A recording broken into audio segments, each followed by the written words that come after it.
Today it's my great pleasure to introduce to you a man who has been so far ahead of the pack that if I said he was cutting edge, I'd actually be insulting him for being slow. This is the man who taught us that ulcers could be treated through antibiotics, that kidney stones were actually a calcium deficiency, that rheumatoid arthritis was an immune problem that again could be treated with antibiotics. All these are mainstream strategies today, but 10 or 20 years ago when Doc started, it was very avant-garde. In fact, probably heresy. I want to get into today Doc's newest statement, which is exercise without supplementation is suicide. And Doc, this is a very intriguing concept, but you know, down through the years you've had so many things be proven right time and time again. I guess my first question to you is, are you the Sherlock Holmes of healthcare? I like to think so. I think that's probably a pretty kind description of what I do.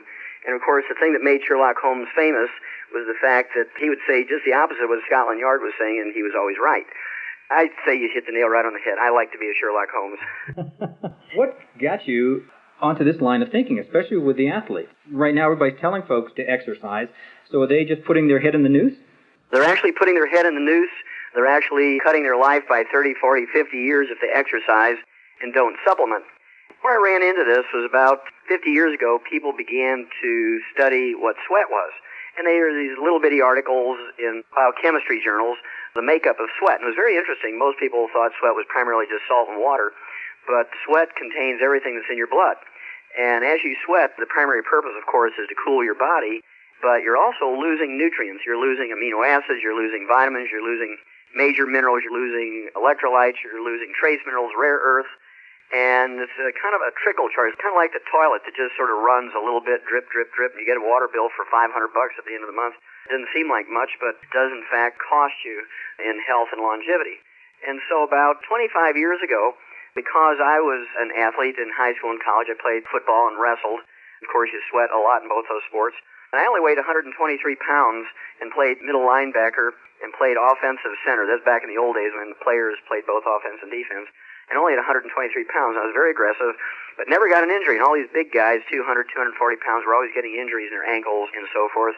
And the reason I didn't was because living on the farm, I was able to have access to trace minerals that we gave to calves. And so putting together practical experience and taking advantage of some, what was 50 years ago, esoteric research, you know, what's in sweat kind of thing, put it together. And came up about 25 years ago that you were, in fact, throwing your life away if you were exercising and not replacing the minerals you're sweating out. Wow. You know, it kind of reminds me back, I don't even know when this was, but all of a sudden jogging came up, and was it Bill Kick? Jim Fixx. Fixx, okay. You're close. Jim Fixx, spelled with two X's, F-I-X-X. And, of course, he died at 52. And he wrote all the books, Run Your Way to Health, Jog Your Way to Health. And there wouldn't be any running shoes. And yeah, wasn't it a number of the runners, including him, just all of a sudden died? They all do. They all die suddenly. Pretty profound statement. All these guys are supposed to be healthy. They have 4% body fat. What it is, they're sweating out all of their minerals, which protect them from various diseases, including ruptured aneurysms and including heart attacks.